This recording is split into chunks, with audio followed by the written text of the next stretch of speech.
부장님이 마루 시공을 할 때 가장 먼저 하는 일은 스타트를 어디서 할 것인지 초를 잡고 넘어가는 부분이 있다면 재단할 부분을 미리 표시하는 작업을 한다. 저기서 다 시간 뺏겨면 본드도 안 발라져 있으니까 편안하잖아. 마루 역시 초를 잡는 기준은 다른 바닥재와 동일하게 들어왔을 때 넓어 보이고 보기 싫은 쫄이 없고 제품의 로스가 적은 조건을 고려하여 초를 잡는다. 제일 중요한 거는 소비자가 원하는 방향대로. 오늘 시공하는 마루는 요즘 유행하는 타일 느낌의 정사각형 마루다. 정사각형 타일형 마루는 예전의 얇은 모양의 우드 형태와 달리 시공 조건이 좀 더 까다로운데 그중 평활도가 정말 중요하다. 그 이유는 신경을 더 많이 써야 돼. 이거는 매질을 맞춰야 되잖아. 평활도가 안 좋으면 매지가 바닥 따라서 뒤틀린다. 평탄이 안 좋으면 어떻게 하나요? 첫 번째 방법은 샌딩이다. 그런데 샌딩으로도 잡기가 어려운 바닥이 있다. 사실 여기가 그랬다. 여기는 모든 인테리어가 끝났었던 곳이다. 사실상 들어와서 살기만 하면 되었던 곳. 보면 바닥도 직사각형 마루로 격자 형태로 잘 깔려 있다. 아, 참고로 지금 시공된 마루는 맨지에서 시공한 것이 아님을 말씀드리겠습니다. 차이점을 들어보자. 어느 한 부분이 아니라 가장자리 부분은 거의 이런 소리가 난다고 보면 된다.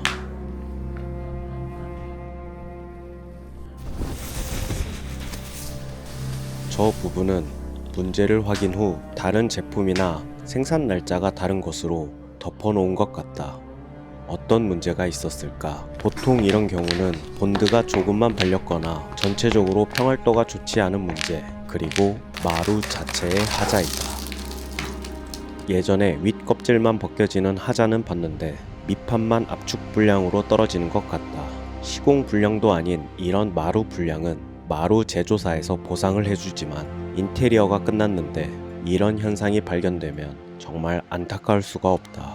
이런 불량은 또 시공할 때는 발견하기가 어렵다. 마루를 붙여 놓았는데 이렇게 떨어져 버린 거니까. 일단 철거부터 진행했다. 이런 마루 제품 불량은 한 부분이 아니기 때문에 전체 재시공을 한다고 생각하면 된다.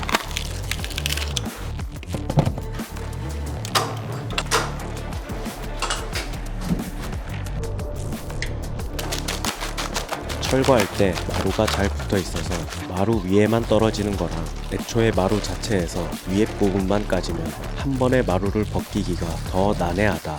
그렇다고 바닥면을 까면서 들어가기엔 밑에 엑셀이 존재함을 항상 잊지 말자.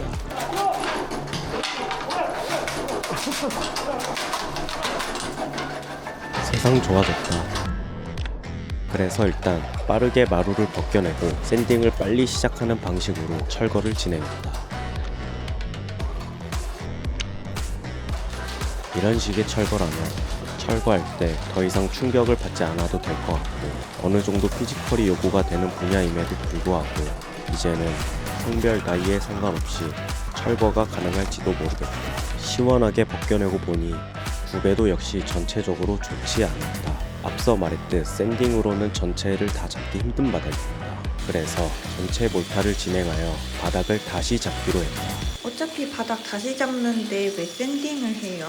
지금 이 상태에 전체 몰타를 하면 잘 안 될 가능성이 높다.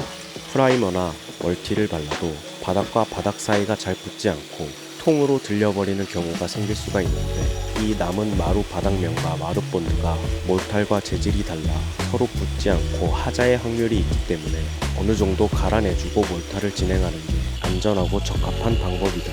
또 지금 현장 같은 상황은 더 이상의 하자는 용납될 수 없는 현장이기도 하고 뭐든 할 때 제대로 해야 한다.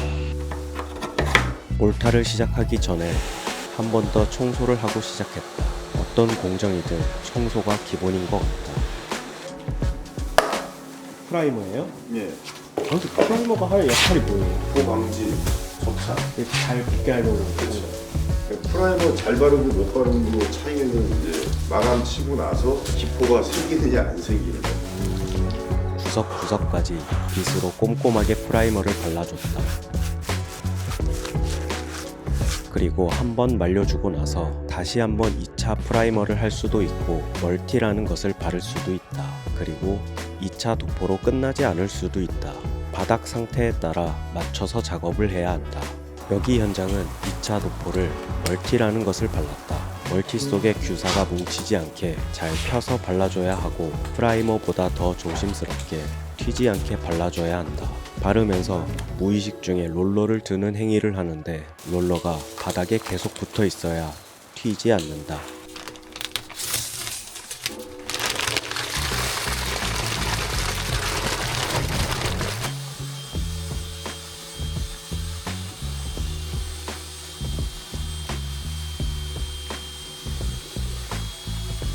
프라이머, 멀티, 몰탈 모두 안쪽에서부터 밖으로 치고 나온다.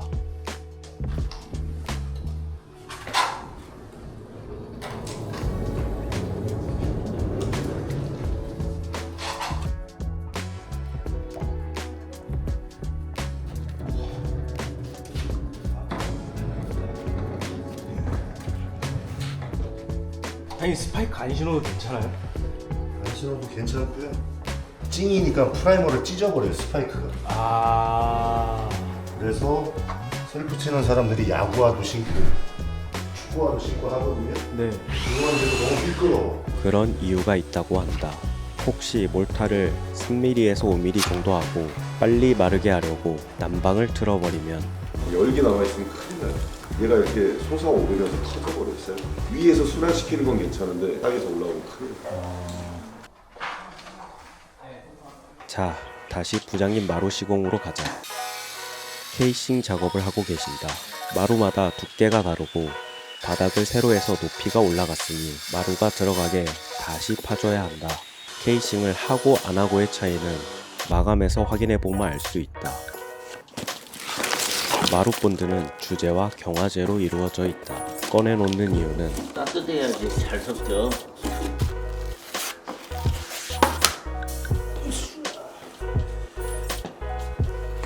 아까 미리 해두었던 덕분에 바로 나아갈 수가 있다.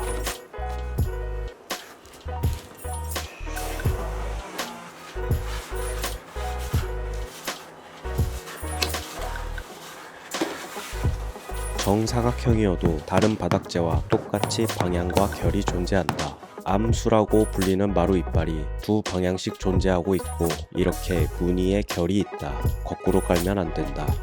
정사각은 매지가 살아야 하므로 어느 정도 붓기 전까지 계속 확인해줘야 한다.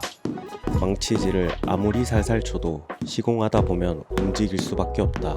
매지가 틀어져 있는 게 눈에 한번 보이면 아무리 둔한 사람이어도 굉장히 거슬리지 않겠는가.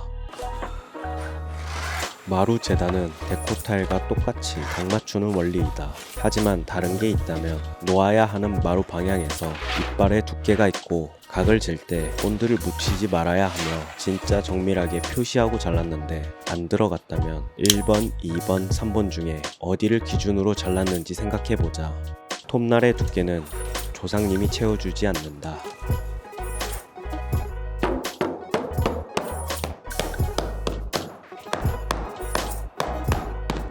마루 시공을 할 때 시간이 오래 걸리는 부분을 꼽으면 넘어가야 하는 부분인데 이 부분을 처리하는 방법은 다양하다. 일단 본드가 없는 상태에서 재단을 해놓는 것이 가장 좋다. 아까 재단할 때도 주의점이었지만 마루 본드는 한번 굳으면 굉장한 경도와 지워지지 않는다. 다시 넘어가는 부분을 재단할 때 각 맞추기가 애매하면 줄자를 사용하는 것이 당연히 좋고 각 맞추기를 할 수 있다면 이렇게 마루를 깔아서 재단할 수가 있다.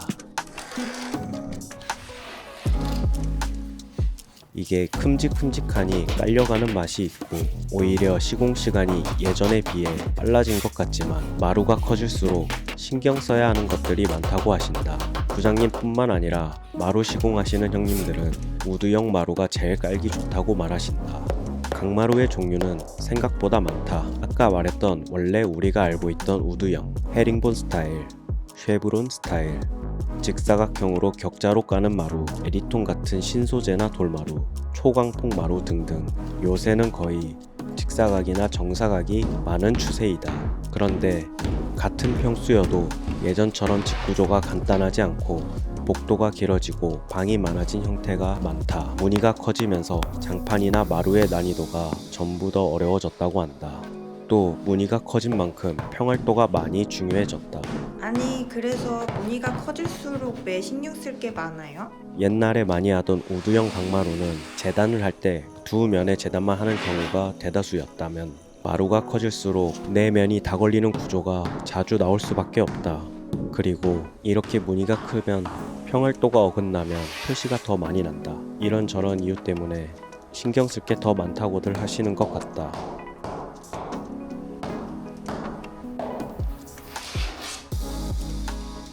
아, 그리고 본드를 적당량 골고루 펼쳐서 바르지 못하면 저렇게 새어 나온다.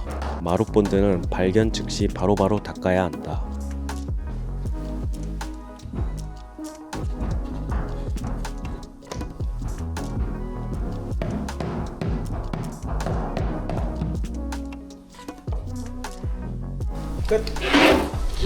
걸레바지 붙여주고 바닥이 마지막 공정이라 위아래로 실리콘을 쏘아 마무리 지었다.